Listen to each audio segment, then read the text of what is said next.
Hello, good evening, everyone. My name is Anya Oleksiuk. I'm one of the co-directors of the Psychedelic Society. I feel very, very honored to have you here tonight during this special event with a very, very special guest, William Leonard Pickard. Before I invite Leonard, I just want to briefly share a fascinating story of his life with you all. On July 27, 2020, Leonard was released from prison after serving 20 years of two life sentences for producing what the United States government alleged was 90% of world's LSD. He is now employed in New Mexico defending the rights of the Hispanic community. During his incarceration, under the most extreme conditions, he wrote in pencil over 5 years a semi autobiographical book, The Rose of Paracelsus, which is a renowned psychedelic masterpiece. Prior to his arrest, Leonard was the deputy director of drug policy at the University of California, conducting research on drug issues in the United States, Russia, and Middle East. He continued those inquiries during his sentence as well. And the key focus of his research in drug policy is opioid epidemic in the United States and worldwide. Without further ado, I would like to invite Leonard on screen here. Hello, Leonard. How are you? Oh, hello, Anya. Looking well. Lovely to see you again. And hello Lovely. to our listeners from the great Southwest on the high mesas and plains of the great American desert. Wonderful. Thank you so much for being here. It's such an honor to have you as a guest. I read about you years ago, and having you today as a guest is such a privilege, and I feel really, really happy. So, thank you so much for joining us, me and the community of the Psychedelic Society. An honor, thank you, and an honor for me as well. I'm very much a strong supporter of the London Psychedelic Society and you and colleagues and dear friends in London. Very much appreciated. Thank you so much. That's super kind. So, Leonard, please let me know how are you today and what are you doing nowadays after your release from jail? Well, let me correct that briefly.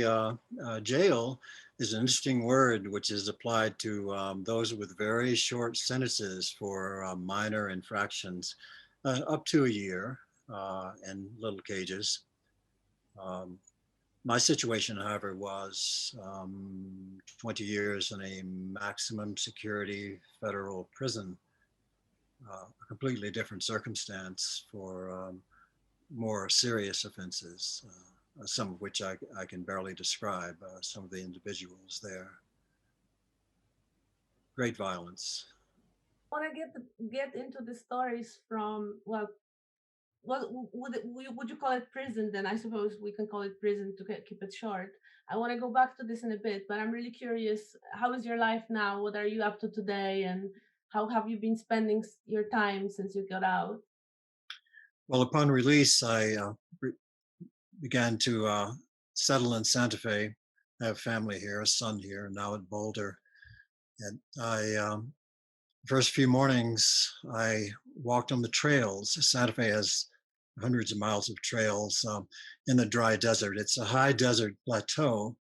To the west, one can see far mesas with clouds at the bases, and long, many miles of huge vistas, wide open spaces, as they say, ultra blue sky, often cloudless, with juniper and pinon and mesquite, exotic southwestern plants.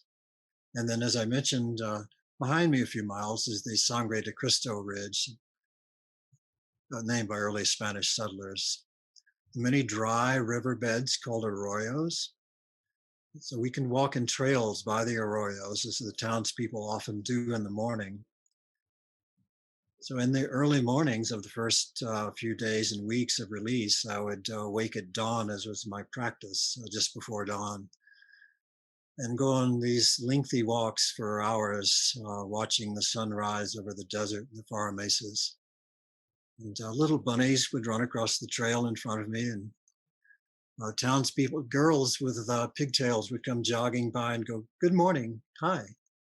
And I hadn't experienced this kind of gentleness and soft reception of society um, in decades. In prison, everyone was, well, half the people were armed with homemade knives made from stolen metal. One would see on the walls stars from the sharpening of the knives, crisscrossing back and forth to get an edge on them. Um, the larger ones were called bone crushers, and they were a foot or more long, quite frightening. But but Santa Fe, since you ask, is a charming bohemian artistic community full of artists and writers. There's also an many academics here that are part of the Los Alamos National Laboratories just to the north on the high mesa there, the origin of the first atomic bomb. The blast site called Trinity is only a few miles south of Santa Fe. So we have many lab people wandering around, but mostly artists and writers. Um, the uh, all of the housing, and holds true for the entire state of New Mexico, is made of adobe, brown walls with the little blue wooden doors. By state law, everything is adobe, even the petrol stations, if you will. Um, the federal and state buildings are all adobe. So it has a certain charm which is not seen in other parts of America. Its own truly deeply Native American and Hispanic influence, a real mix of cultures. Nice. So you've been surrounded by beauty and nature, which is such a big contrast, obviously, to what you just described, with all the violence and really, really horrible setting. So, how do you feel? Do you feel full of life now that you're out, or is that quite a lot to get used to? How do you feel inside? The first few days were, of course, like being born. One was just learning to walk and to speak and to feel again, as though great barriers were being dissolved and released. Meeting people, I am encountering lots of people personally, both personally and online, and having a glorious time um, making new friends and acquaintances and interacting and working steadfastly and on various projects. So it's a very happy time and a relaxing time. Um, I could not be more happy. I have a loving family and many friends, some of whom are listening to this today, and I'm well supported. It's a great gift of grace, a gift from above in a way. Being released was something of a miracle. There were quite hurdles, enormous hurdles to overcome.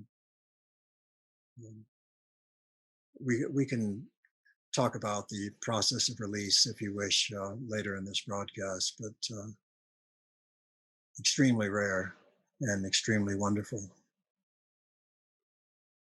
Well, we are all happy you're out. There was a lot of people kind of in the background here in UK and in States who are big fans and supporters. And I know Julian Bain was writing to you, and you were yes, he was writing letters Julian, to you. Hello, Julian is Julian. a dear friend, and Nikki and Devon, yes.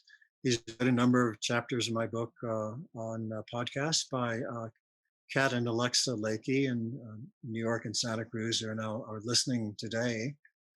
Um, so Julian has been just wonderful throughout this whole thing, and before release was a great supporter. Spoke at Ben's breaking convention at Greenwich in support of everything. And it was that type of kindness, that type of heart that Julian brought forth, Julian and Nikki. that helped sustain me in the darkness when there seemed to be no hope at all, not a vestige of it. But Julian and Nikki kindly wrote and spoke on the phone and were very comforting. And from that human kindness, somehow there was the courage to go forward. And the doors opened quite miraculously. Thank you. So you shared a bit, but would you be able to share a bit more about your time in this high security prison? And are there any particular stories that you want to or willing to share with us that had the most profound effect on you in some way?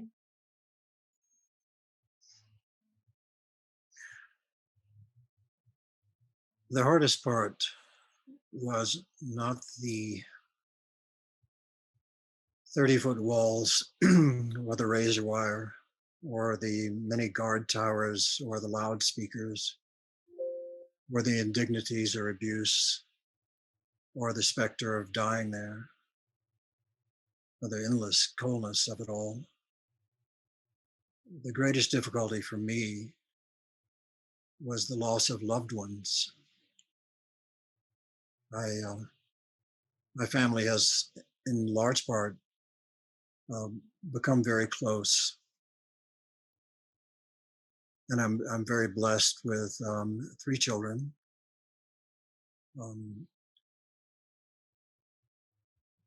But there are also great losses of the heart, unspeakable losses, as though one were deeply in love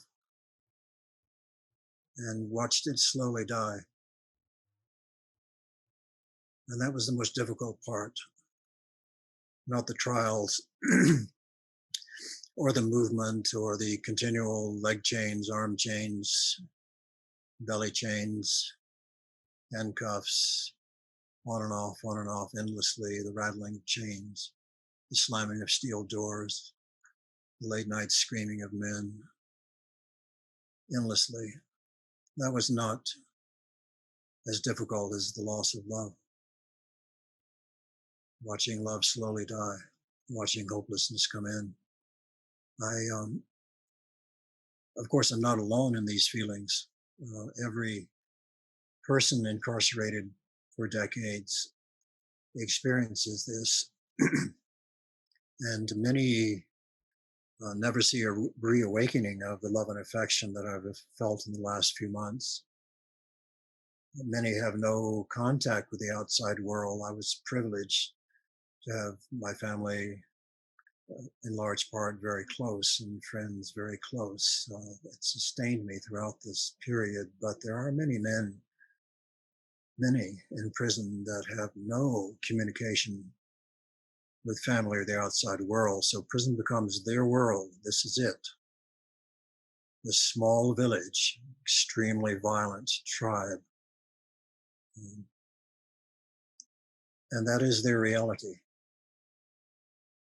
I think we will see decades, hopefully decades or shorter, but certainly a century hence, we'll look back upon this time as uncivilized in terms of long-term incarceration for nonviolent crimes.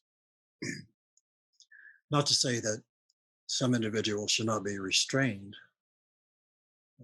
I routinely had lunch with murderers, violent rapists, people whose crimes were so severe I cannot describe them to you in this podcast, nor would I describe them to my family. The crimes too horrific to be discussed among sensitive individuals. Being surrounded closely by such persons was quite the experience. At the same time, there were many who should not have been there, or many who society would profit more greatly by putting them electronic monitoring at home would be perfectly punished by having the restraints of electronic monitoring, adequately punished for whatever infraction. Uh, my favorite recollection, and perhaps one person of great meaning to me, um, incarcerated now, is Ross Ulbricht. Young Ross Ulbricht was the founder of Silk Road, a Bitcoin trading platform. We became close friends. Ross appeared in the last year, and we spent many laps around the track talking. He's a very fine-looking young man, perhaps 36 now, a mechanical engineer out of Penn. Has a beautiful French girlfriend that comes to see him every weekend, a programmer. In the visiting room, it was heartbreaking to watch the two do their one embrace hello, just a few seconds, their one embrace goodbye. Very much in love, obviously, and the thought of Ross being there forever with his life sentence was truly heartbreaking to watch. I strongly encourage Ross has many supporters to continue that. He loves to hear from people. He meditates, reads endlessly, writes. He's a gentle soul, and 5 or 10 years is quite enough for his particular infraction. Even Elon Musk recently stated that a life sentence for Mr. Ulbricht seemed excessive, and knowing him personally and seeing the graciousness of his spirit, I would tend to agree. So that's one memory of one individual. But there's so many individuals, you understand, in the penitentiary I just left, there were 2,000 people, like a small village. No cars, of course. You walk everywhere, perhaps the same 50 yards back and forth to the food service area several times a day, or to our tattered library several times a day, or the dirt playing field several times a day, and that's it. The small 50-yard loop, incessantly repeated forever. But while doing so, one is passing people one knows very well, because we see each other every day. This long stream of good morning, good morning, good morning, hi, hi, hi, hi.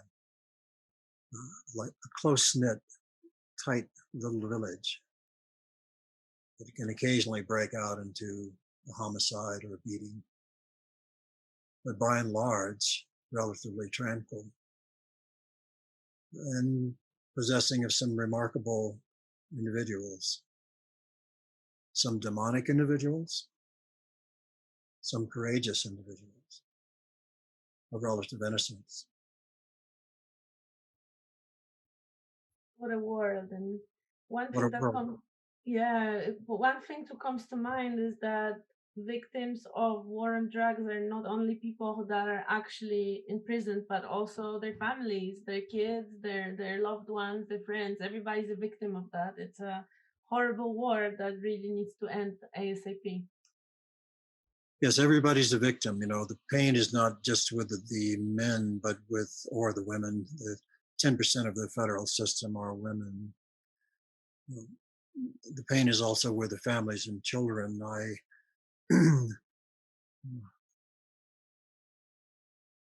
feel a great loss and tenderness for my own children who were raised in the last 20 years, brought up, as the English say, in the last 20 years without their father. Just a distant voice on an occasional phone call, interrupted by admonitions that this call is indeed from a federal prison, and, several times during the phone call. Just 15 minutes in which one tries to express one's feeling and love, and tries to encourage one's children, and tries to raise them through the different stages of childhood and adolescence and young manhood, young womanhood. Quite remarkably, having done this, am now great friends and hopefully a father to my now grown children, 20 and 24. We talk quite a lot and have a great time. And the moments I can spend with them are the most precious. So to sum up the prison years, I can say that when all is stripped away, when one has lost job, career, hope,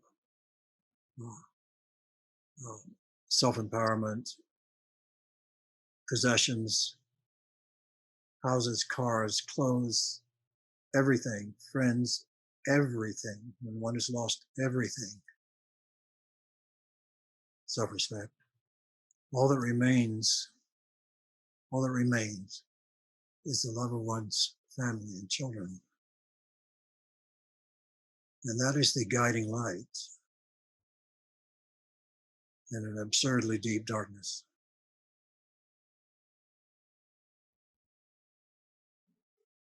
So, what kept you going? You mentioned contact with people, and what else gave you hope? What made you go through all this horrible thing? What kept you alive and not go completely crazy? My practice in prison was to read. I am a devoted reader, and entertainment for the men. We were all in housing units, perhaps 100 men, with 7 televisions hanging from the ceiling, which were on from 5:30 in the morning till 10 at night, and often all night. 7 televisions on different channels. Something of a babysitter, if you will, for people that often don't read or get away. We took our vacations sometimes by watching film. In my case, and quite a few men did, took to reading. So I had the pleasure of reading the great literature for 20 years. It took 2 years to get through Dickens and Thackeray and Trollope and all the English greats. And my reading stops with Virginia Woolf's death in 1943. So I was immersed in Edwardian and Victorian literature for 20 years. And that means from waking every minute of the day when one wasn't working on legal documents, an attempt to get home. In my case, one read, always a book in hand, wherever one went. Occasional conversations, but generally reading. And through this, the worlds of the great authors of the 19th century, primarily. So I'm very fond of carriages and horses and ladies' gowns and mannered language of the 19th century. At the same time, some technical, popular, scientific technical works, the Ray Kurzweil, the great thinker in artificial intelligence, your own Nick Bostrom at Oxford and the Future of Humanity Institute at the Oxford Martin School. I did quite a number of writings on the future of AI, and I became very enamored of reading Nick's work. Occasional books would arrive, gifts from friends, always a joy, along with letters. One dear friend sent me a postcard twice a week for 20 years. Beautiful, often hand-painted Japanese prints. The postcards with a kiss on it or a line of poetry. I kept them all. I have a mountain of postcards, maybe 20 feet high, in the locker here in Santa Fe. I couldn't bear to lose one. Should make a giant artwork out of all of them. Put them all on a wall. Yeah, yes, I agree. I couldn't do that inside. We only could have 5 books. Of course, I had maybe 20 or 30, but we had to keep things in. They were more concerned really about whether our bed was made than whether growth experiences were occurring in our lives. There was one more thing you were busy when you were inside, which was writing your own book, obviously, The Rose of Paracelsus.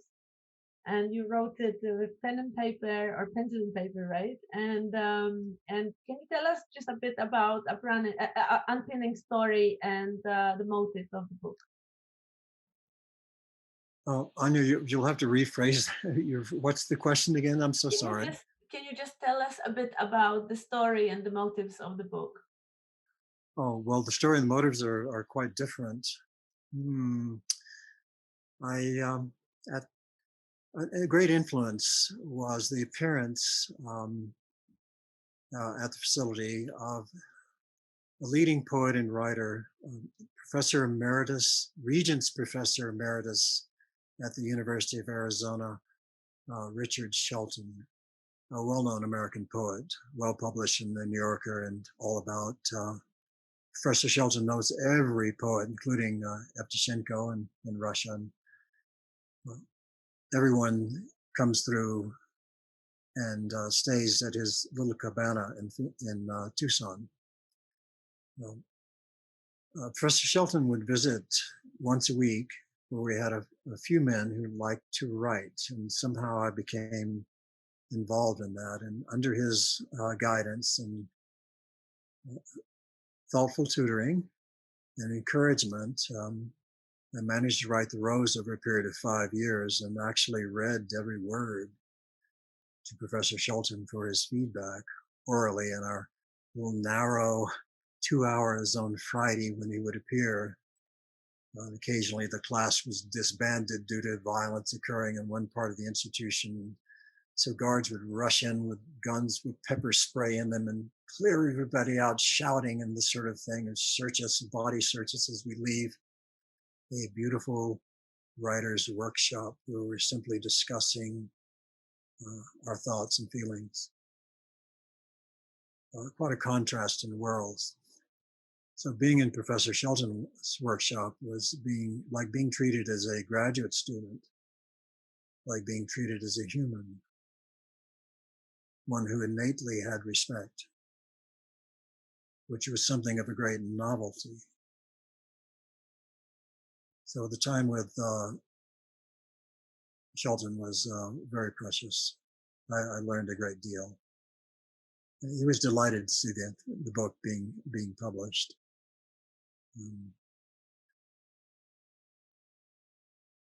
So that was the beginning of the Rose. I decided to write,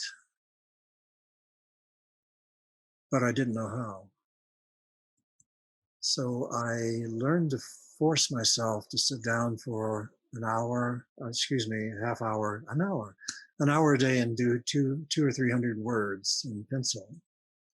6 p.m. every day, 200 or 300 words.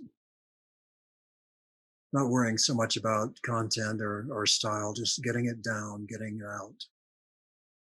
As the writers are admonished, just open a vein and let it bleed. So a year went by. By that time, I'd learned enough about writing. So I looked at this massive 100,000 word manuscript of collected 6 p.m. writings for the last year and thought, this is hopeless. There's no way I can possibly edit or massage this into something coherent, and tossed it into the trash. And started again using the techniques I had learned over the past year, but very thoughtfully trying to make something beautiful. What I personally thought was beautiful, because I don't know how to satisfy a wide variety of individuals. So I wrote something that I thought was interesting and beautiful, and did it very seriously. And of course, always reading constantly to see also the essential beauty of the wordcraft of the great writers, the way of sharing things. And so I would dig into my memories of the world, having not seen it in, by then 15 years, to remember what a field of flowers looked like, or the sound of a stream, or how children laughed, or memories of situations I had been in personally around the world over the years, Berlin, Bangkok, London, because these memories were fading quickly. One doesn't indulge in memories in prison. That's much too painful. So the world to me was becoming very frail, and I felt it was important to grasp at the last tendrils and get them down on paper, because someday someone somewhere might read this, perhaps, and perhaps it would reach them or touch them or lift their heart or mind. So with that intent, pen was put to paper, and it became no longer a daily chore, but a pleasure. One got into the zone where the feelings and the thoughts began to flow. And at that point, I could write for many hours or days, or just pull back into the cell and get into these worlds that were so pleasurable and also painful to write about, that I felt there might be another who might enjoy reading this. And so in the editing process, which is the great bulk of the writing, I would try to make it perfect, try to make each sentence seem like a little long poem. And then I realized I could describe any event. I could go wild. I could indulge my appetites. I could speak of extremes. I could speak of hallucinatory states. I could speak of the greatest pathos I'd seen, of the impoverished of the world. Um, and so I did.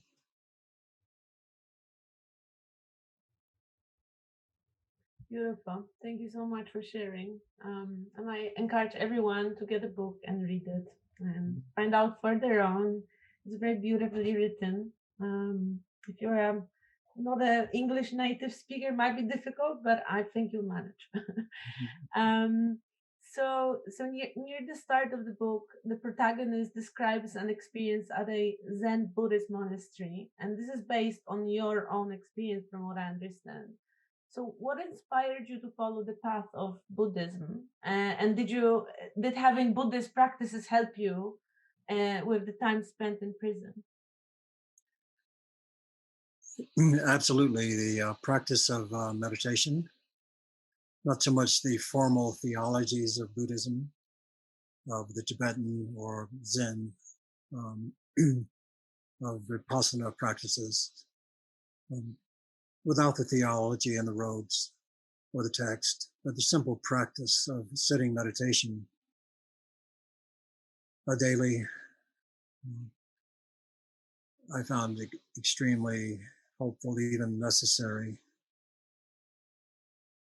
to survive the mental and emotional force in which I was captive. Um, at times, I've been in facilities where the screaming would not stop until 3 or 4 in the morning.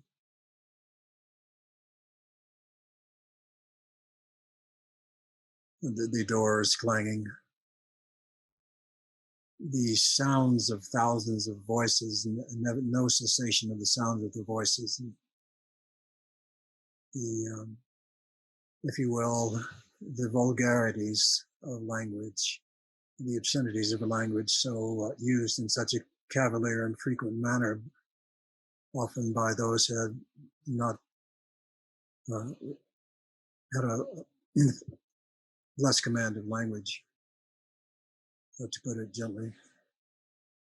Um, Within this harshness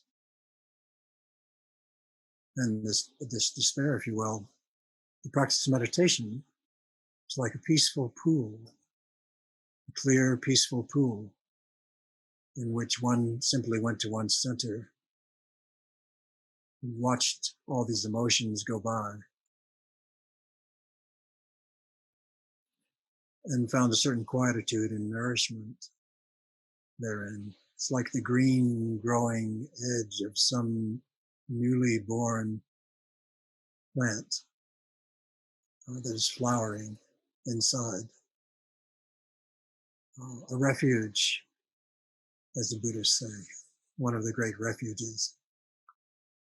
So that was my personal practice in the late hours after a hard day, laying down in a hard bunk, surrounded by what might be considered a mausoleum.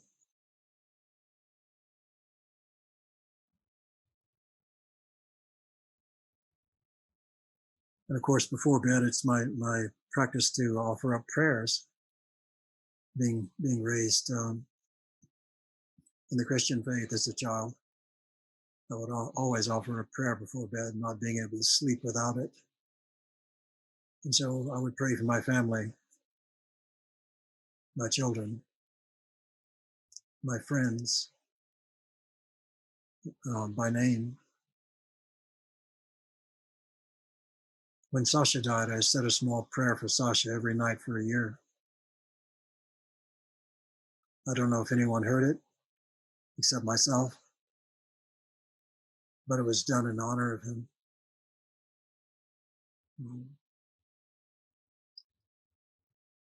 These days, I might put in a plug for Sasha's new book. Now, the listeners may not realize that The Nature of Drugs by Sasha Shulgin, his collected lectures, is coming out in May, hardbound, 300 pages. Many blurbs in front by all sorts of individuals central to psychedelic research. And I have a small afterwards personally in there. Having sat through these lectures in 1987 and actually listened to Sasha deliver them, I was privileged to put in a few comments for The Nature of Drugs. Wonderful. We will make sure to also give exposure to the book on our channels once it goes out. And I also wanted to talk to you about your life before imprisonment, really. You had an academic career studying psychoactive substances. What initially drew you to investigating altered states of consciousness? Well, that's pretty easy to answer. Let's see, how should I describe this? I was 21. Can you imagine that? Yeah. Okay, 21. That's 50 years ago. Seems like the blink of an eye. 25 of which were spent in prison. 1968, 23, San Francisco, the Summer of Love,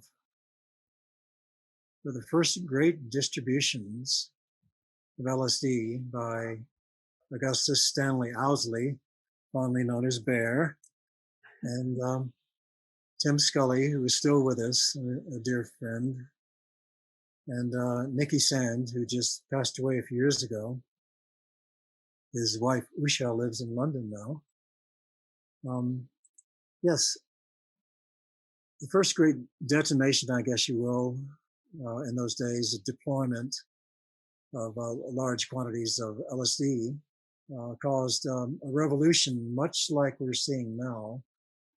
There was great excitement and enthusiasm for some years. we'll get in words of caution a little later in our discussion, perhaps.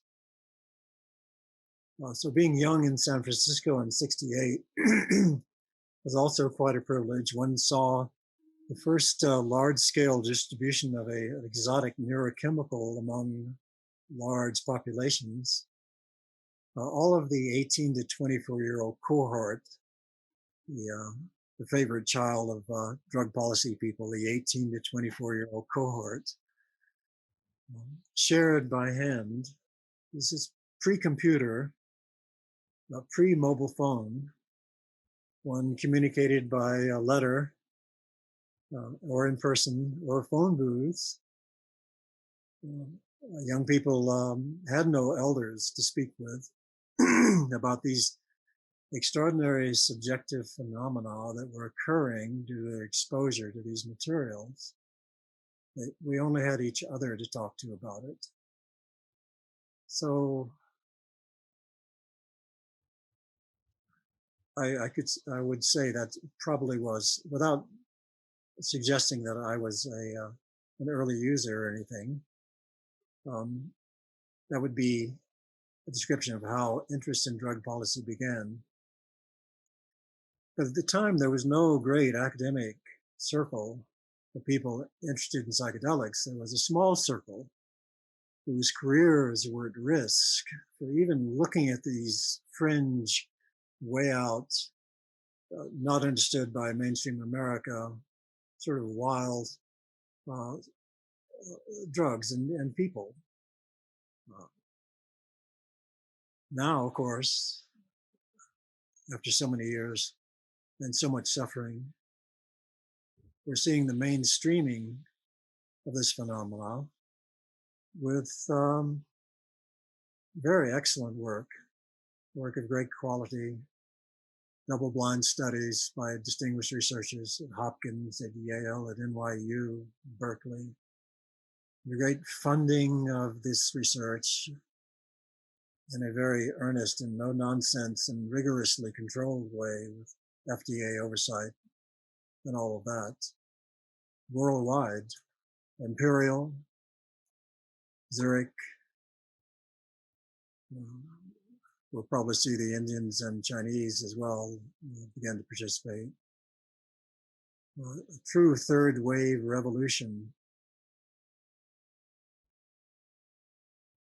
But one must remember the origins of the times when it was ridiculed,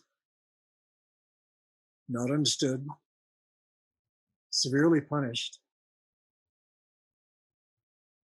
laughable,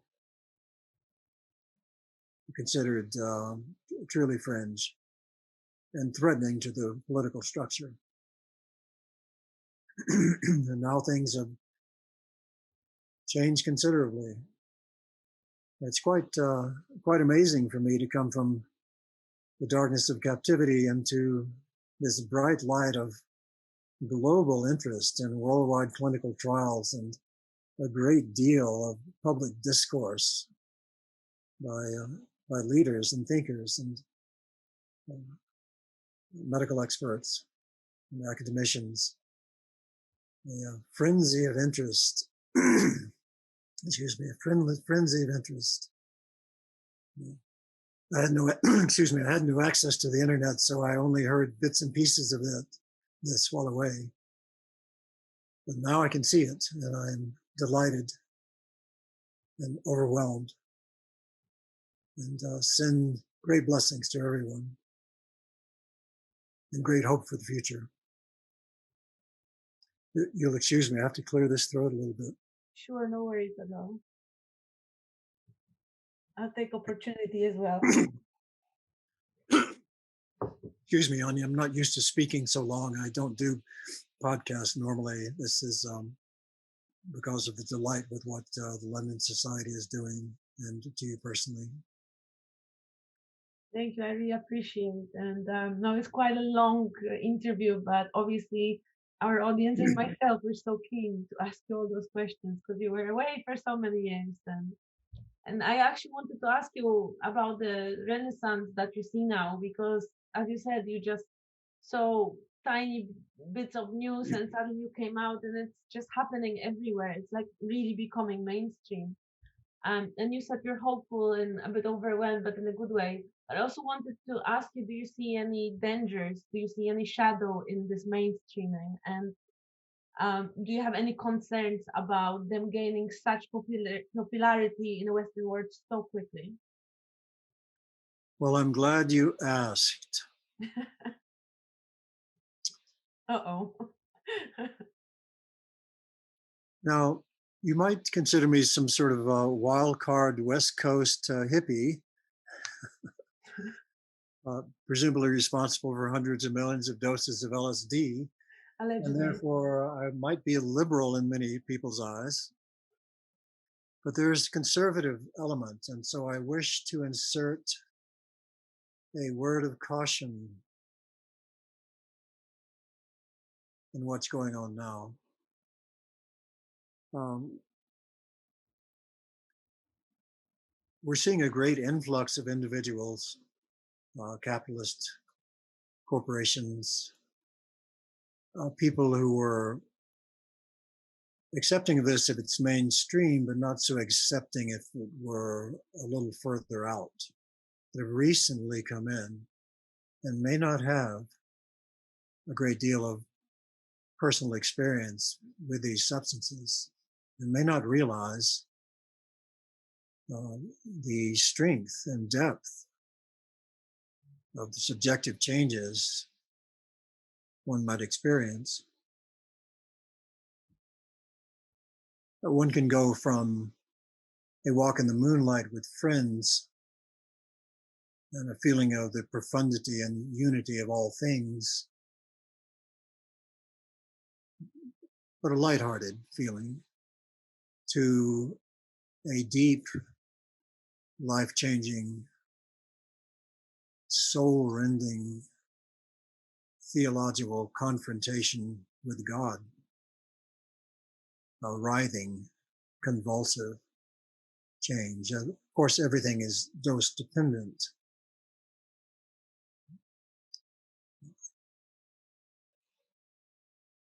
So I'm not certain that the great influx of new individuals is aware of the range of subjective phenomena or has an appreciation for the power of these materials, or why they, among those that consider them sacraments, are considered sacramental or approached with a sense of reverence.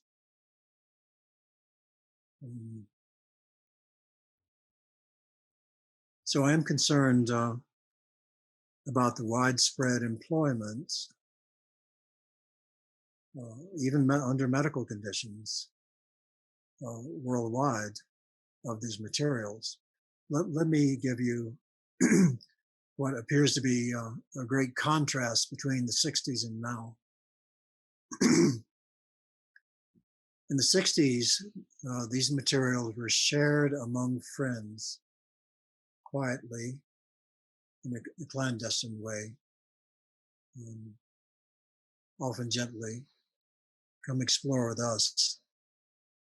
You might like this. This is something you should know about. Let's spend an evening together. Don't tell anyone. This is a special privilege. And above all, don't give this to anyone with any problems.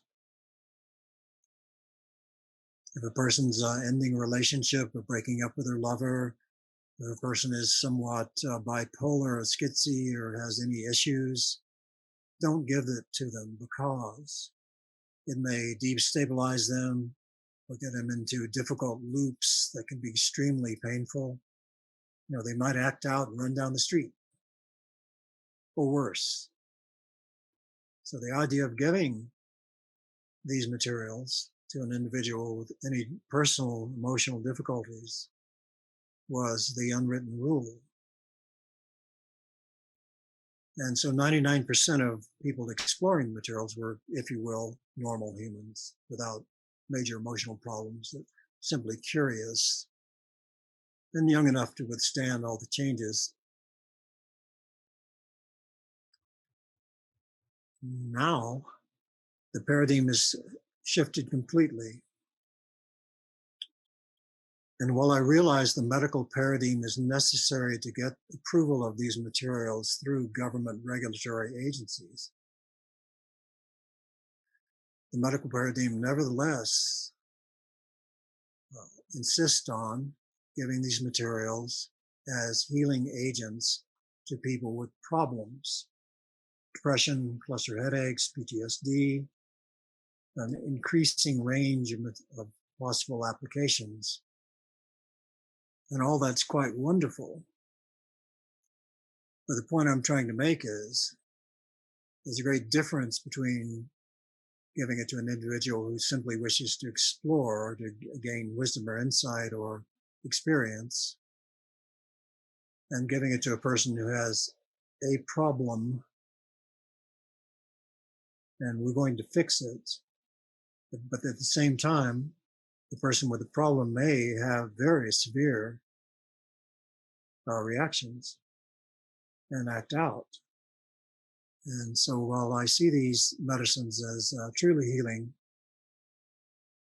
both for normal individuals and those with grave emotional problems, I think that as approvals are obtained in various governments and regions throughout the world and applied by treatment providers of different levels of professional expertise, we're going to see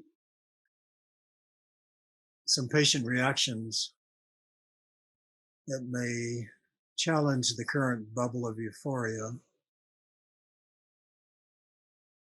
And I think we'll see these within 3 or 4 years or upon approval, when you can really expose a patient population of, say, 100,000 people around the world.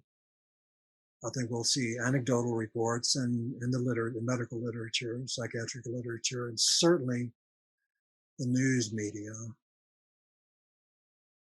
of people reacting in untoward ways.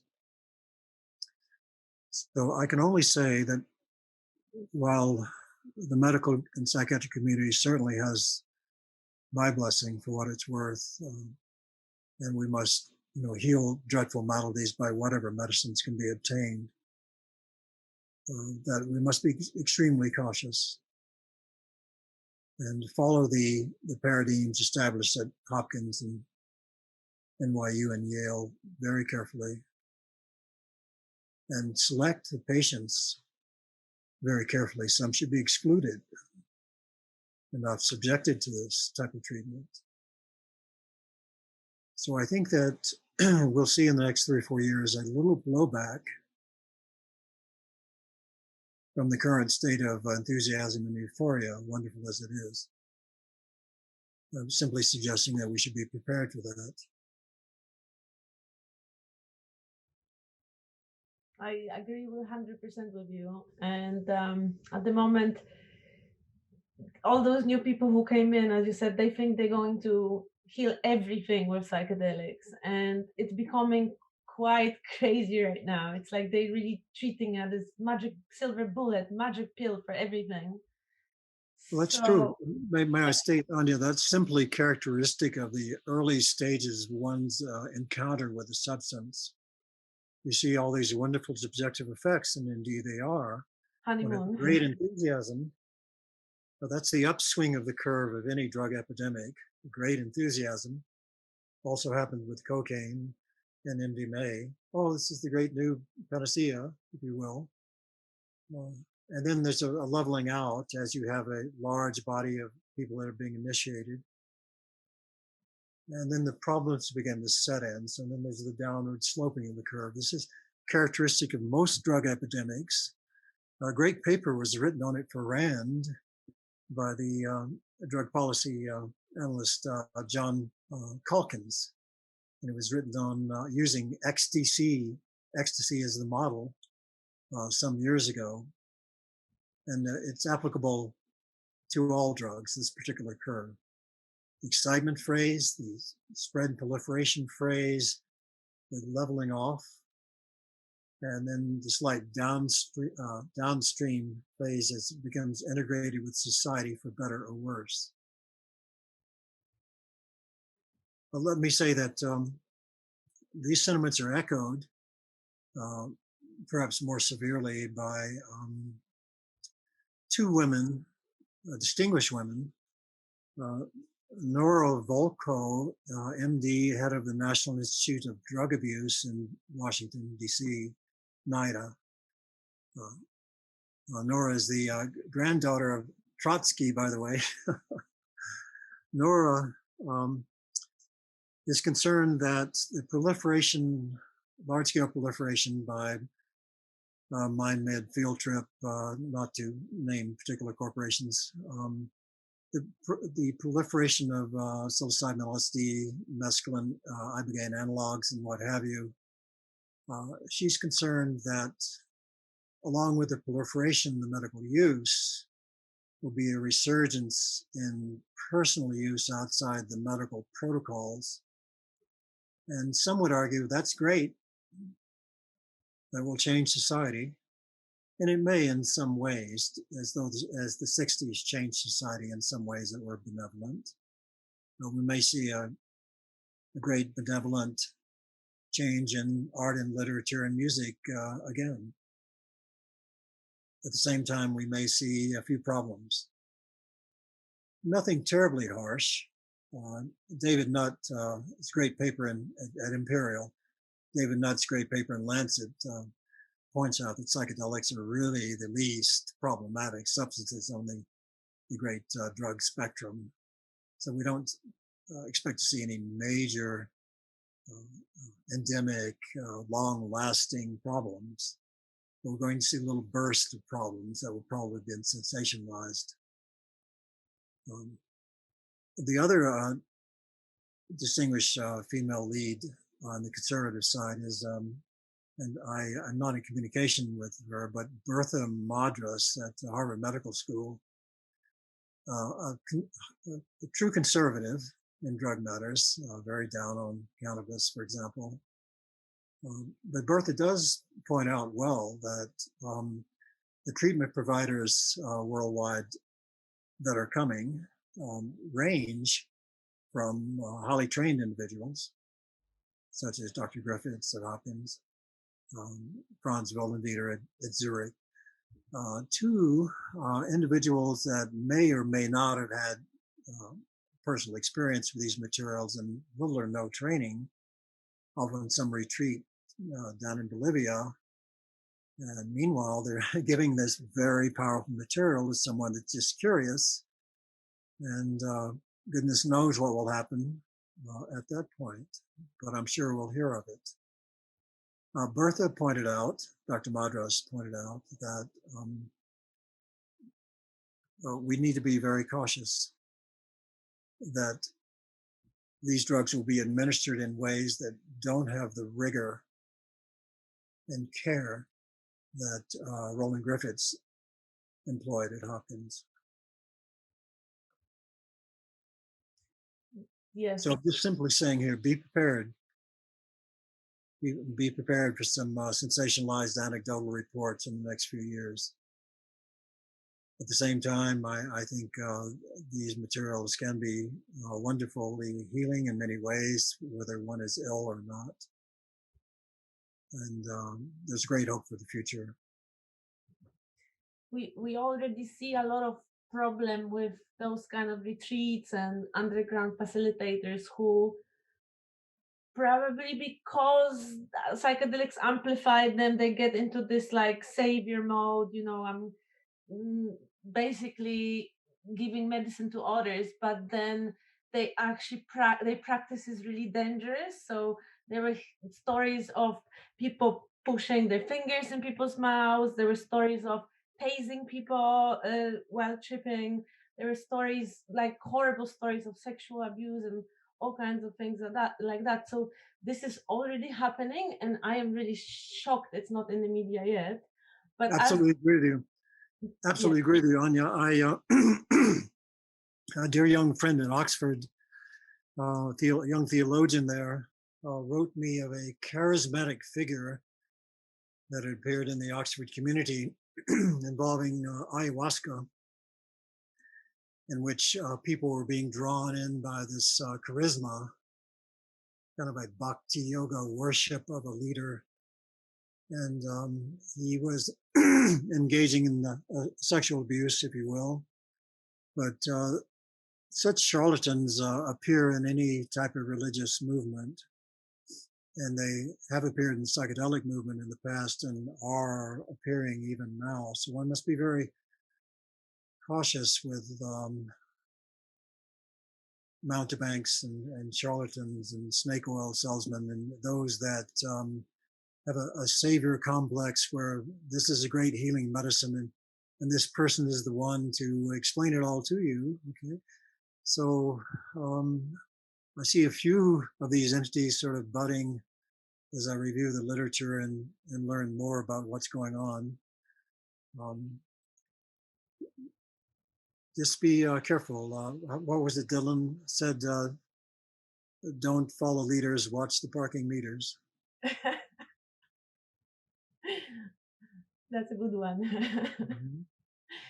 I agree with you 100%, and I do hope that we're going. I do hope you're not going to see many of those stories, but I'm aware will probably see more of those horror stories, unfortunately.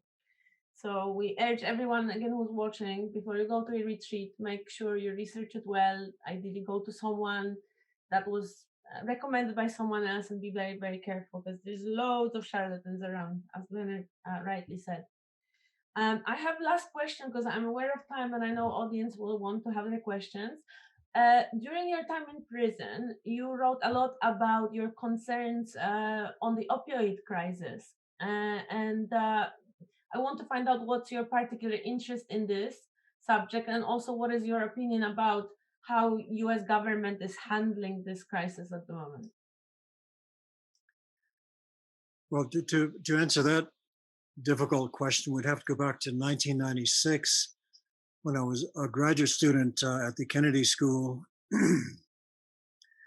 And my interest was determining, predicting, as was the interest of the Criminal Justice Department there, predicting what would be the next major drug of abuse. At that time,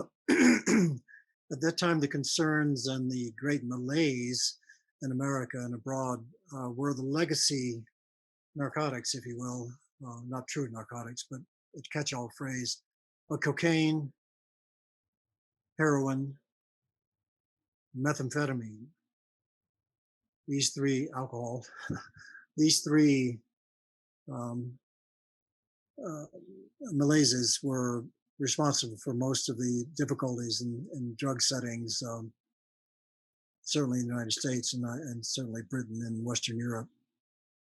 Um, of course, having close contact with Sasha, I realized, and of course in my own research, I realized the likelihood of many analogs being created, not just in psychedelics, but in every known drug, variants of caffeine, variants of morphine, the fentanyls. So I began thinking about what would be the next major drug of abuse. And I looked at it from the point of a manufacturer. If I were a manufacturer, underground manufacturer, who cared not for people, what drug would I choose? What would I make?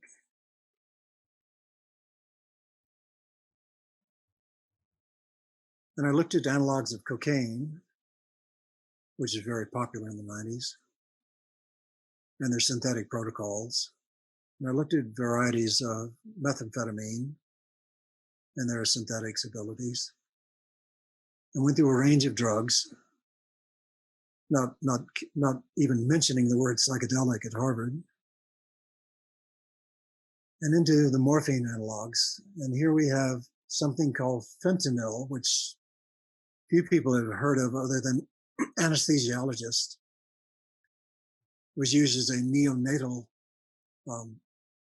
anesthetic, if you will, for surgery on newborns and children, very rarely used in the 90s. had only been invented in 63, but hundreds, if not thousands, of analogs by Carl Jensen at Jensen Pharmaceuticals. I began looking at fentanyl. Well, this would be interesting. And I noticed several things. I noticed that it was a microgram range material, about the potency of LSD, which means a kilogram of fentanyl would be 10, 20 million doses. And then I noticed a more worrisome thing, that the precursors, the starting materials for fentanyl, were uncontrolled. There were no governments thinking about making the precursors illegal, and they could be purchased in large quantities. And then I began looking at the synthesis, which was relatively complex, but could be made more simplified. And then I began talking to a number of heroin addicts in the Boston area about a small fentanyl batch that had been made by a fellow named Markhart, now deceased, in 93 in Boston, that had killed a few hundred people, heroin users, injecting it. And I looked at all these factors: ease of synthesis, availability of precursors uncontrolled, the substitution of fentanyl for heroin in the heroin market. And I realized that it was the ingredient for a perfect storm. That unscrupulous manufacturer, unscrupulous clandestine chemist with sufficient skill that had some sort of access to the heroin market could synthesize this material and make a very large income at the cost of hundreds or thousands of deaths. And I thought, having a little perhaps less faith in that particular subculture, that someone would actually do it.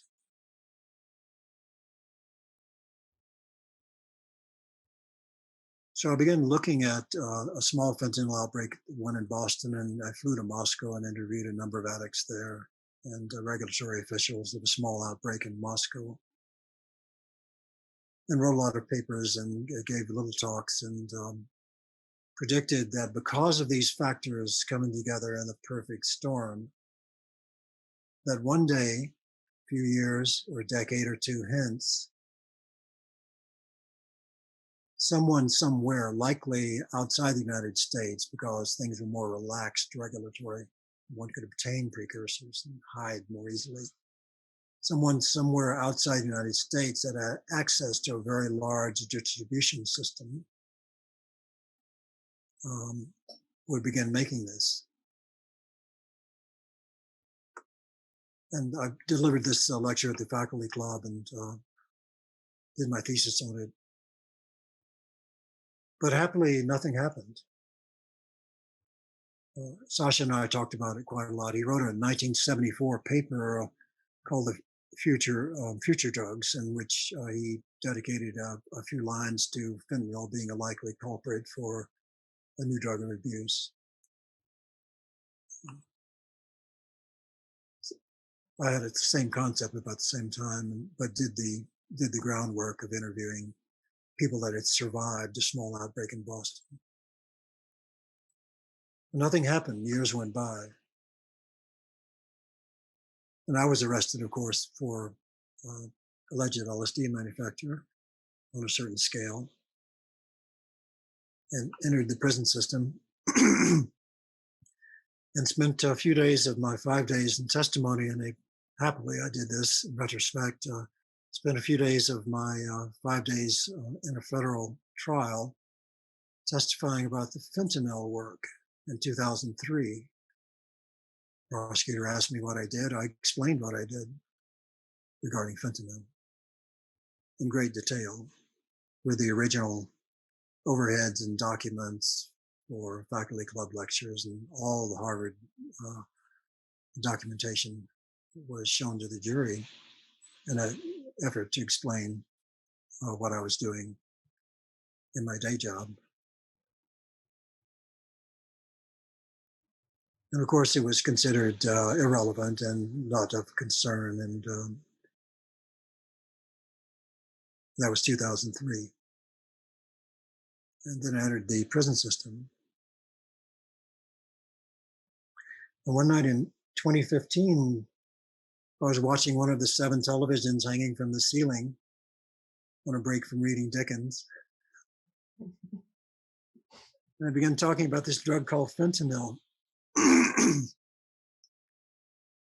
which from a Mexican source lab in Mexico had killed 1,000 people suddenly. I began paying a little more closer attention to the nightly news and watched this thing from 2015 to 2016 to 17 expand into, in modern drug policy, currently the world's greatest killer, 100,000 deaths annually, proliferating unrestrained even now throughout many countries. Multiple labs popping up, simplified procedures by untutored individuals, creating this impure quantities of this material. And I watched that explosion from 2016, 2017.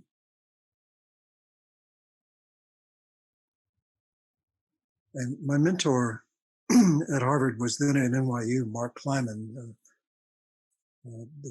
to me, a beloved individual who stayed in touch for many years. We spoke monthly for 20 years. Mark somehow got all these documents over to the American think tank RAND, who looked at them, and then RAND quoted my work in their 2019 book, The Future of Fentanyl and Other Synthetic Substances, and that may have been that early prediction and recommendations for control may have been one of the factors in my release. I'm deeply appreciative to the think tank for recognizing the early effort. But we did see it coming, and federal agencies were told, but it seemed science fiction. It seems science fiction until you have enough deaths and it keeps growing and growing and growing. It gets quite scary. And the media then takes the drum. So now the American government is doing what it can. It did make the precursors illegal in about 2015 in America. Although worldwide, I think the UN has not yet still acted on it. So this thing is a raging beast that's out of control and continues to grow. I'm not quite sure what to do to slow it down, other than advise people to look at the great gift of life that we all have. And there's no need to inject yourself with opioids to seek some state of bliss, when bliss is at hand in a moment's reflection. Thank you. What comes to mind is just if government listened to scientists quicker, then maybe work would be better sometimes. Especially talking about drugs, basically. Yes. You're probably also aware when Professor Nat released his, research about, when he said that MDMA is safer than horse riding, and he was basically fired from the government as an advisor. So it's happening everywhere in the world that governments just don't listen to the scientists and they think they know better. So I hope those days will end one day. That's a terribly unfortunate incident. David Nutt is a leading light, if not the leading light, in drug policy. And the United Kingdom has lost a stalwart, visionary, and extremely important individual who has an innate grasp of the future of how these things are going to play out. The United Kingdom would do very well to listen to Dr. Nutt carefully.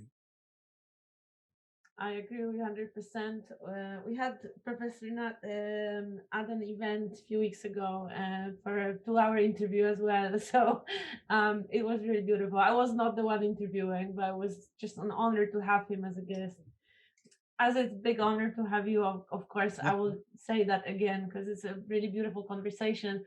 Like, I'm done with my questions now. I'm going to go to audience questions. I'm going to read them out to you.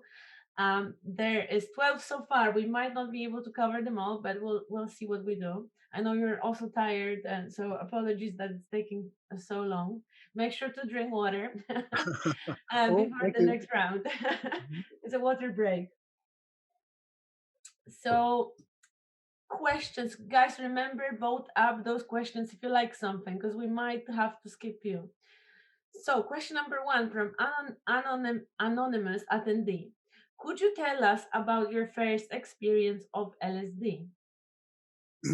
No, That's fine. I am. That's completely cool. We can move on. Next one. As a Buddhist, were you able to find compassion for those that kept you in prison and those who you met in prison who had been convicted of violent crimes? that's such a difficult question. It's such a good question. And thank you for asking. Um, it's difficult to not have anger to those that tried to take one's life away by putting one in a small cell, mobile forever. Um, it's difficult not to have anger for guards that are insulting or subjecting to indignities. It's difficult not to have anger for inmates that are unnecessarily cruel or have committed crimes that are so heinous that I cannot possibly even describe them.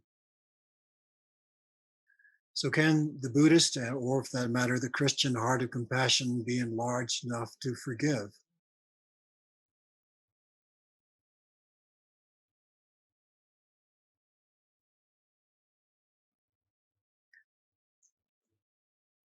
I, upon my release, I received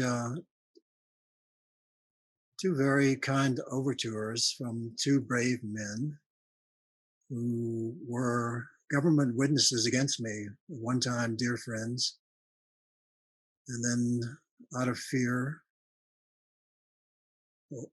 began to testify in the courtroom. And as a result of their testimony, of course, much other evidence, I was convicted. But recently, I received a little welcome home note from them and actually contacted them and had a wonderful conversation and a visit recently, because they were first and foremost friends with whom I went through quite remarkable changes and experiences. And only lastly were they fearful individuals surrounded by government agents with guns who were desperate to save their families and therefore made the decision to sacrifice me. So, yes, I have found a good portion of the heart of compassion uh, in the last years in prison and certainly more recently. So, yes, it is there.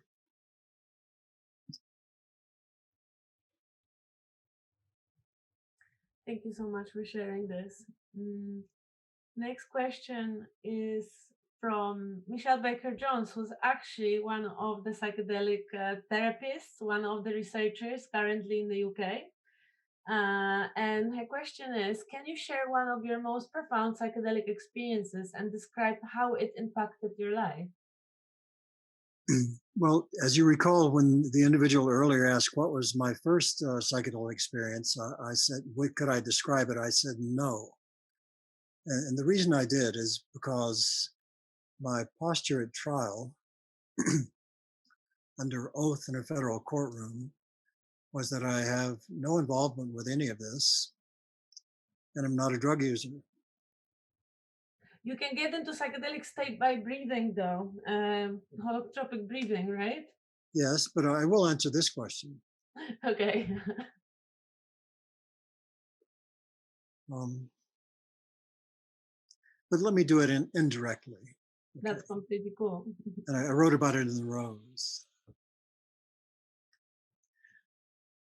There was the most hallucinatory subjective experience he's talking about.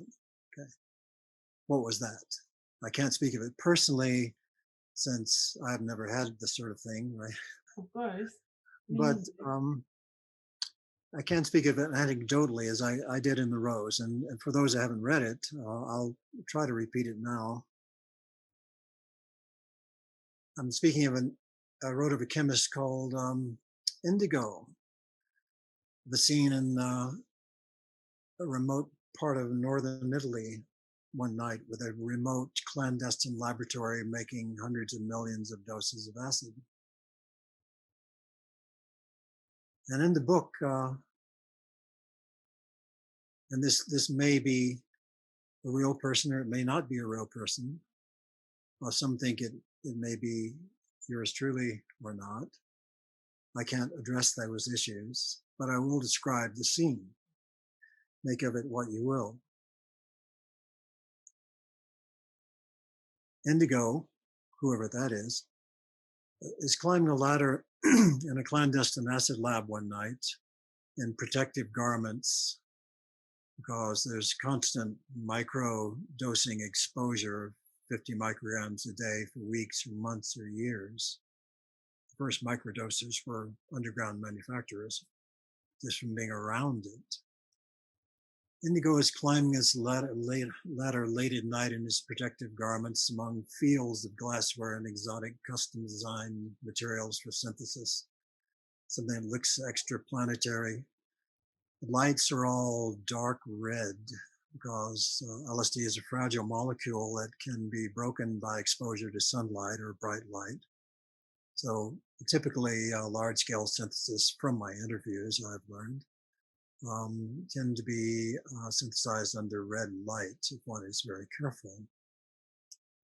So the room is bathed in red light and it's kind of vibrating and breathing for those that are exposed to microdoses, even with protective garments. And perhaps Hildegard von Bingen is playing on a chant or Native American flute music or Hindu chants or something magical and mystical as the auditory spectrum is filled with sounds and you're in this red lighted room carrying a large beaker with a large separatory funnel, if you will, with 10 million doses in it. Those who've had one strong dose may appreciate the idea of enough to light up the city of New York. So Indigo is climbing up this little ladder. It's 2 a.m. It's been weeks of synthesis and he's rather fatigued and makes glass to glass contact. It's a little slippery and suddenly this huge shattering and liquid spilling everywhere and Indigo falls on his back into a pool of glass shards and liquid. And let me explain what the liquid is. It's methylene chloride, a solution of LSD in 10 million doses in methylene chloride in about 2 or 3 liters, okay, of this stuff. Methylene chloride is an interesting material. And to appreciate it, let me say that it goes immediately through your skin. There is nothing that will prevent it from going through your skin. It will dissolve latex gloves instantly. It doesn't hurt you, you breathe it out. and it's slightly narcotic-y like, but relatively non-toxic, non-flammable.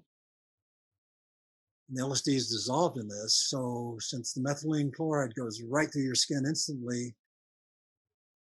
so does the other, whatever happens to be dissolved in it.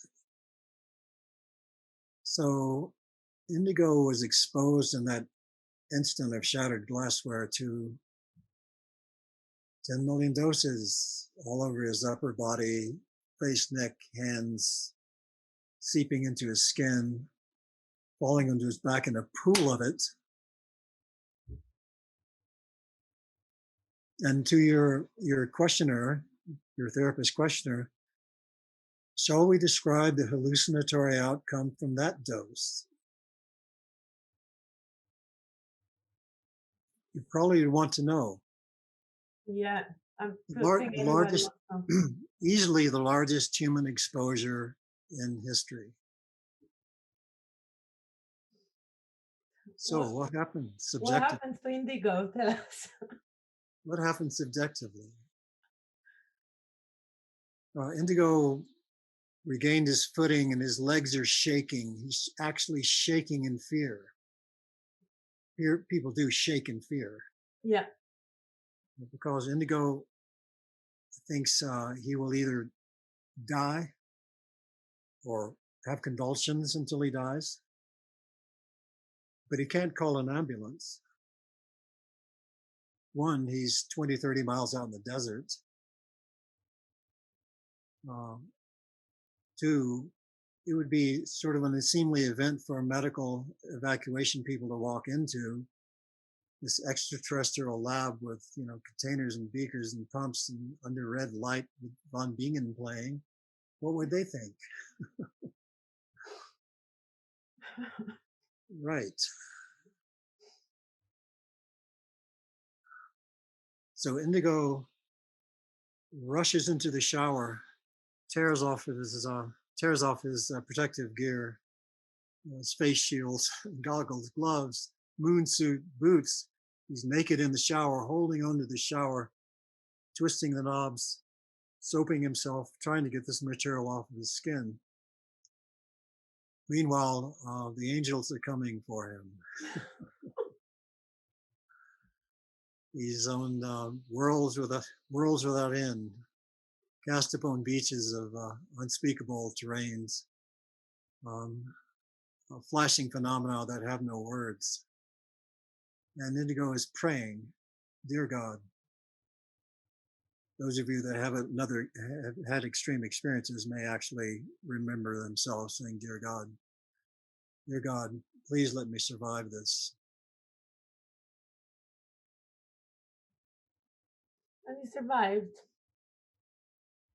How was it to come back? I mean, he survived. Sorry. And how did it? Did he tell you how was it to come back from such an experience? And how long did this experience even take? Well, that's the question your dear friend just asked. What happened?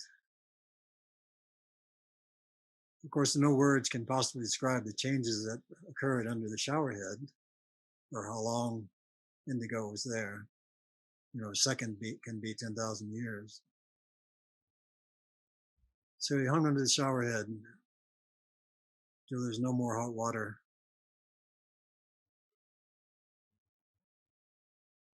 And ritually cleansed himself and walked into the main room where there were fires burning all night. Music was playing.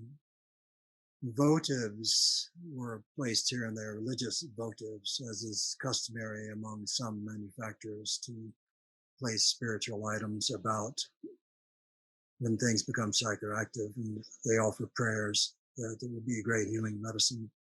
I know Nikki Sand did, and Peter Van de Hayden, now chief scientific officer at Psygen, would pray when they crystallized this material.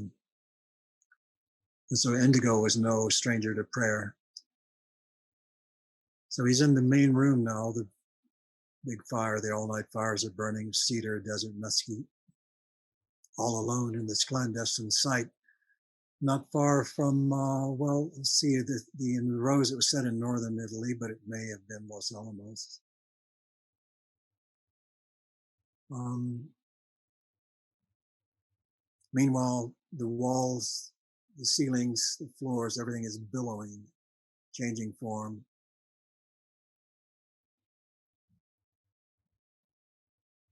But there were no convulsions. There was a feeling of grace. And so Indigo, dressed in an old blue work shirt and a pair of Levi's, clean, and walked out onto the porch of the site, where there happened to be a full moon. And in the Rose, it was the forest of northern Italy, although it may have been the great deserts of the Southwest. And the Indigo stood up backed himself against the wall and slowly slid down the wall and went into a lotus posture and looked at the moonlight and landscape and awaited whatever was going to happen.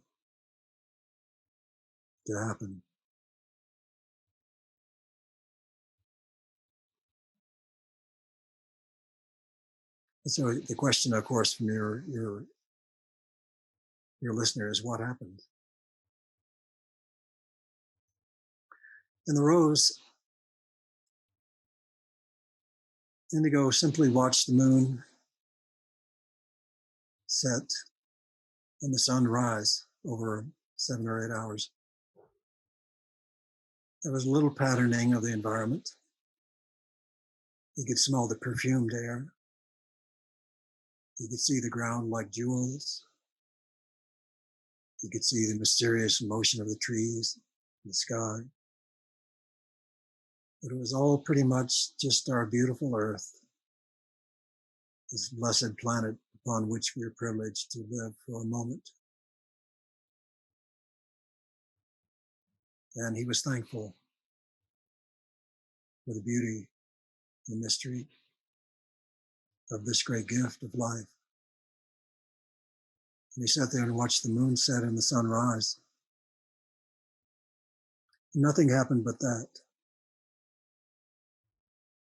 And in the Rose, it was the teaching was that the greatest gift is that which we already have. And no drug is necessary to take us there.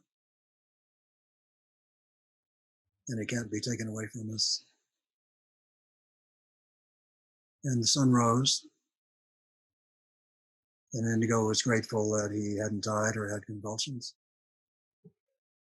And that he'd received a great teaching. And he went in and burned sage and lit candles and bathed ritually and began the next synthesis. Wow, Indigo is such a great character, and it's a beautiful journey. It's a beautiful story. Thank you so much for sharing it with us tonight. Will stay with me for long, for sure. Especially next time when I look at the full moon, I will dedicate a thought to Indigo and his beautiful story. Thank you, listener, for that question. I hope it answers it. I think it did answer it perfectly. Let me just say, as an observation, as a caution to youth and to people that are new in this realm, there seems to be, in the early stages of encounters with psychedelics, a idea that let me take more because I want to hallucinate more and I want to see, crystalline palaces and fantastic landscapes and all of that. Until people keep going for higher and higher doses, and they hope that the patterning of the floors and the walls and so forth that they see will somehow open up in some magical landscape. But the early experiencers, certainly Nikki those that had access to extremely large doses, and humans that have had extremely large doses, would say that the most interesting phenomena occur when you don't encourage the visual field to disintegrate. You don't wish to break through what we see into some other realm. That the best experiences occur when the visual field is static, is frozen. Trees are trees, cars are cars, moon is the moon, everything looks the same. It's perfect. Just freeze that frame. And then the interesting stuff starts to happen. Yep. Thank you. I'm just having comments here in the chat from our audience saying such a beautiful story. Thanks so much for sharing. Another one. Whoa, he went in, burned sage, lit candles, and begat the next synthesis. Just wow. So I think a lot of, yeah, thank you so much, Leonard. I think people are really appreciative of a story of indigo. So thanks again for sharing it. And indeed, this is the message. We live on the beautiful planet, and nature around us is all we need, really. We just need to connect with it and take it in. I'm going to go to the next question, which was a bit more down to earth. Is there any possibility Leonard could attend the next breaking convention in London whenever lockdown allows? And we spoke about this today, so give us a comment here. Well, I'm still in supervision, so I'll need permission of the government to travel. But if Ben will write me a nice letter, and I hope he will, will, I would love to attend breaking. There's so many friends there, and um, so many gifted and great speakers who I have heard about for years, or a few I know personally, and I just wish to listen to their teachings and meet them and hug them, and yes, join the party, the celebration. So yes, I'll come to breaking the first opportunity in Wonderful. London, hopefully in August, if I have a passport, maybe one day again. Fingers crossed. I do hope it happens. We would love to have you in London. And yes, since you read so many British English books, you have to come back to London and walk around the old buildings. So we'll take you for a nice walk. I hope you'll have time. Oh, lovely, lovely to see old London. I have a dear artist friend, Simon Tisco, underground artist of great creativity and merit, who's up quite late, and he knows old London and the more unusual aspects of some of the alleys and bookshops and artists. And so I look forward to touring uh, with him and other friends in London, Wonderful. in Oxford. Wonderful. Another question from Artem. Rose of Paracelsus is such a beautiful and deep novel. What do you think of the early success of companies like Compass Pathways and MindMed on stock market? Does Six have anything to do with it? Six? I'm not sure what is this about. Does Six have anything to do with it? What are they Well, doing now? he's speaking of the central characters of the Rose, Right, sorry. known as the Six. Goodness, what a question! I do follow. I do follow increasingly many hours each day the evolution of the corporatization of psychedelics. I'm very well aware of Compass and their excellent work, and MindMed, led by the visionary J.R. Ron, who is quite prominent online. He's all over LinkedIn, and I'm enjoying JR's proselytization. He got into MindMed by his own personal experience, which was transformative for him. So I must praise the effort of MindMed, and particularly Simon, who are neck and neck with a phase 2 trial in Canada for human application of psilocybin. I follow about 212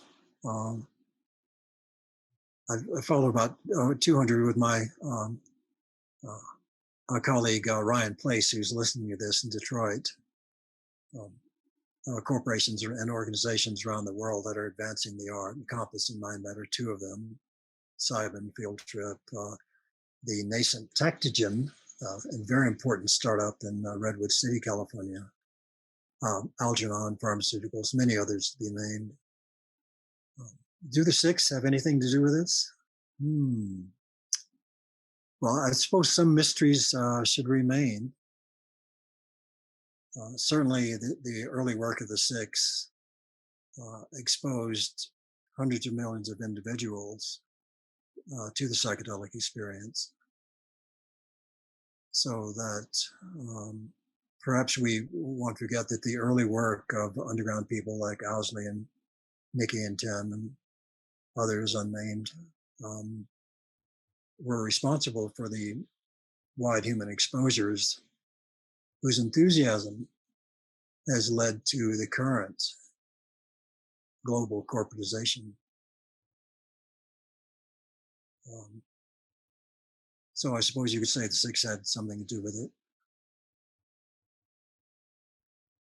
Yes, I think, thank you for answering this. I think this question comes from the recent news that Compass Pathways is trying to patent psychedelic therapy, including holding hands and using soft furnishing. So I'm wondering if you heard that news at all, and do you have anything to comment? Yes, I can expand on that a little. Yeah. Not to alienate potential dear friends at Compass who have done very good work, and employed Peter Thiel's $5 million to good avail. But there is a divisiveness in the Psy community. We're seeing balkanization of the community as people become more capitalistic.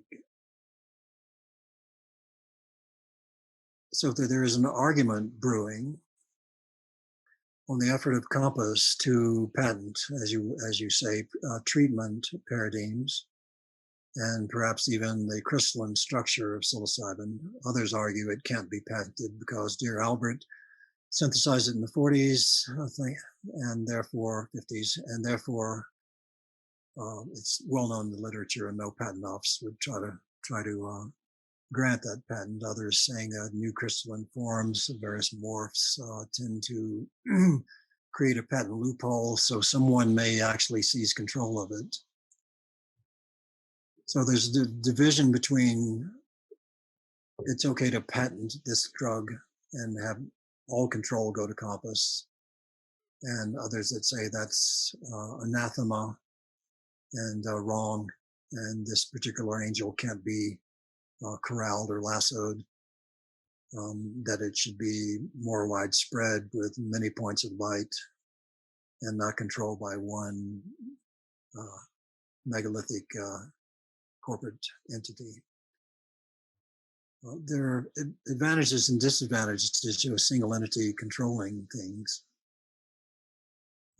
My inclination right now is to go with those that say there should be many points of light, because economic engines are driven by competition, not monopolies. I think that if Compass does succeed in patenting it, I wish them well. But I also foresee endless litigation, certainly through the Supreme Court of the United States, over patent rights on this material over the next decade or longer. So we're in for a long and sometimes bouncy ride, from the possible clinical trials not proving out as significantly healing. They've yet to be shown in large groups. We may have a negative report, which will plunge the stocks considerably. We'll see a shaking out of this Psy industry in the next 3 or 4 years, because we're in some sort of bubble right now, great enthusiasm. typical of trendy sectors in capital markets. Size sector is just the latest. Okay.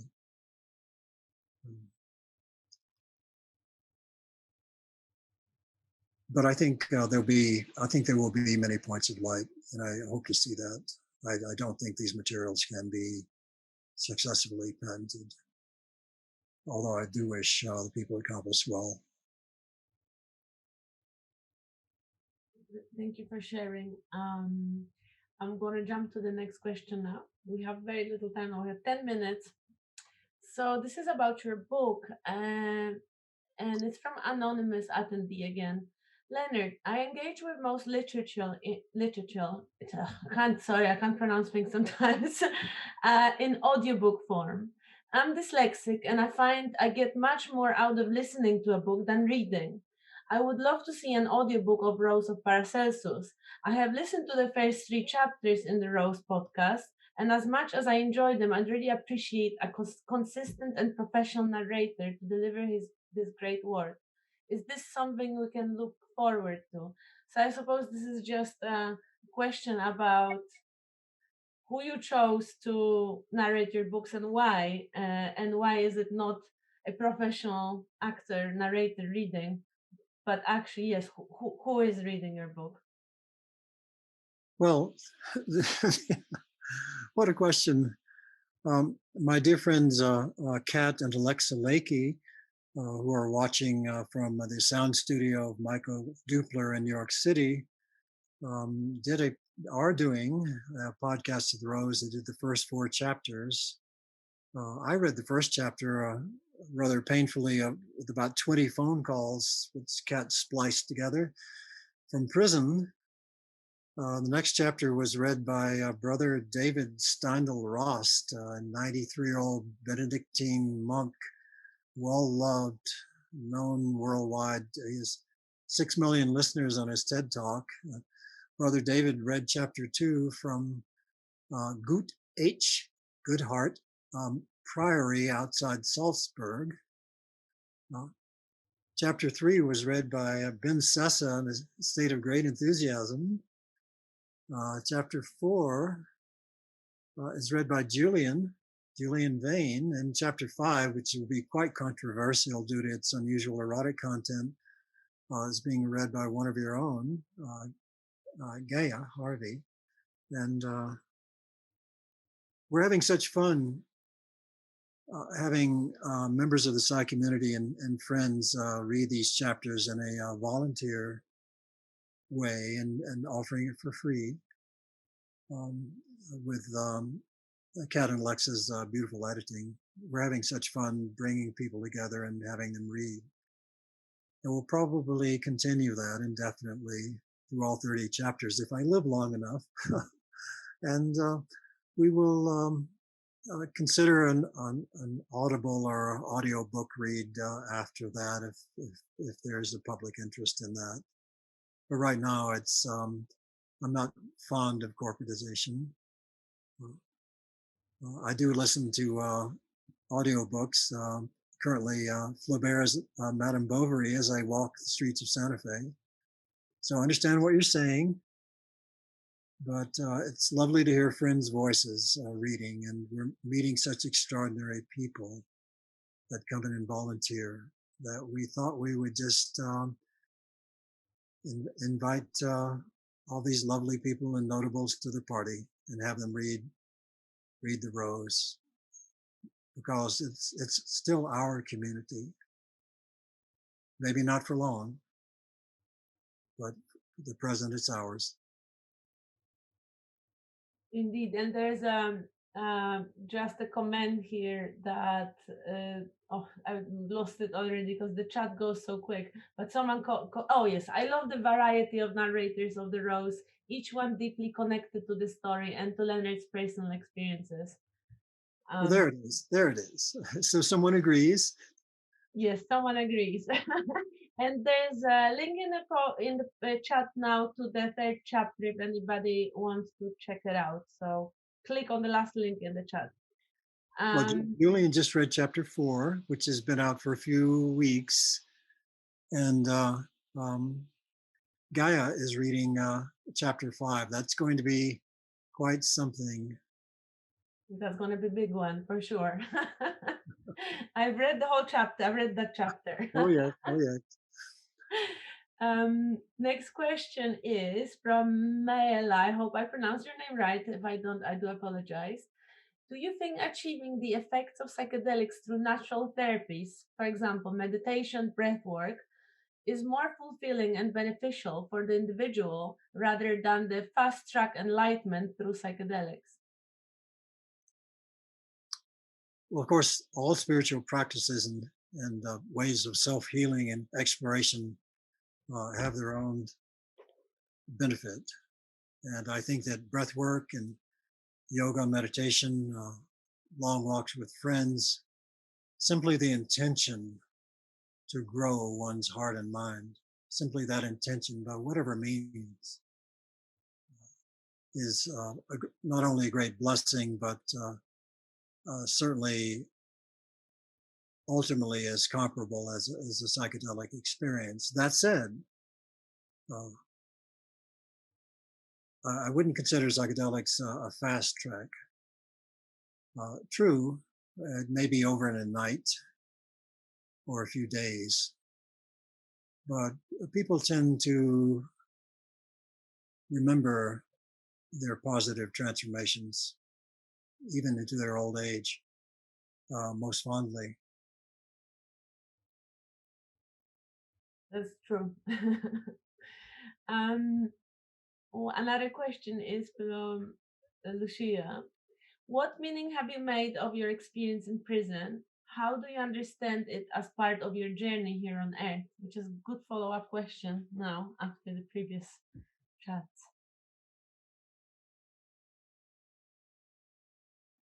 Well, in prison, I saw the darkness of what we may do to each other. I saw great cruelty, but I also saw nobility. I only saw one man cry in 20 years. These are the lost of the earth. No one cares about prisoners. They are the voiceless and the forgotten. They have no hands. They have no arms. They have no mouths.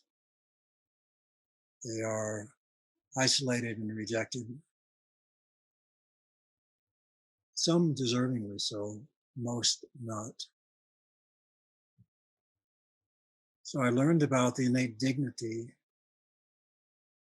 of a man or woman against all odds, against all assaults, against every defamation and insult. The dignity that can be achieved.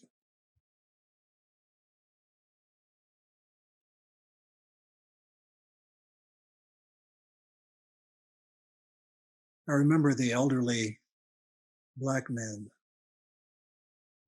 in their 70s or 80s, some chair bound, others on walkers, that had no hope whatsoever ever seeing the light of day or an ocean or stream or flower again. That they got hardly right. Truly no hope. And I saw their dignity and their grace and their humility. And I remember that as noble. I remember their eyes.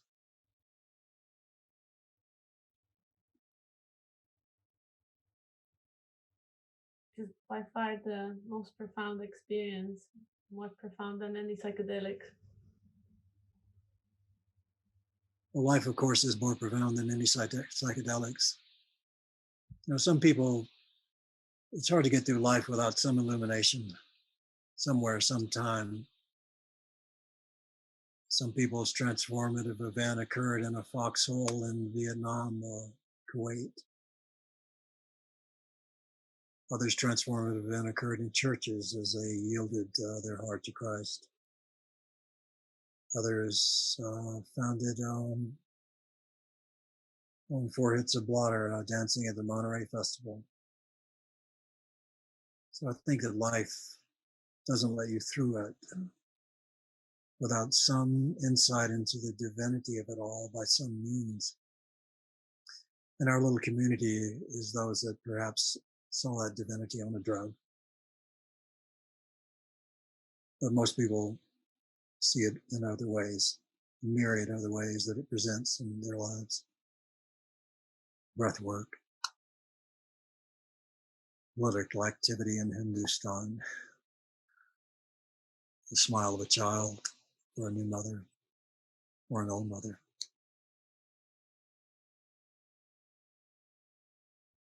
I think this is a beautiful one to end with this long and beautiful interview. I want to thank so much for your insights and wisdom and experience that you shared with us today. And maybe just ask, do you have anything else to add from you to our audience tonight before we say good night? Good night to the British side and goodbye to the American viewers.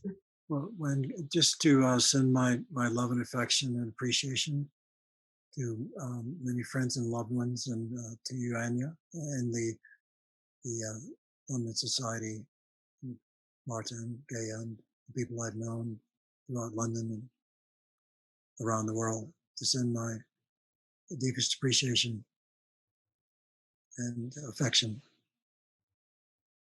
to all. Thank you so much. Have a great day, and I hope you can relax and enjoy nature today after this long, long conversation. And don't do too much work, please. And enjoy the rest of the weekend. Thank you, Anya. It was lovely to meet with you and to talk with you. Thank you so much. Thank you. Bye.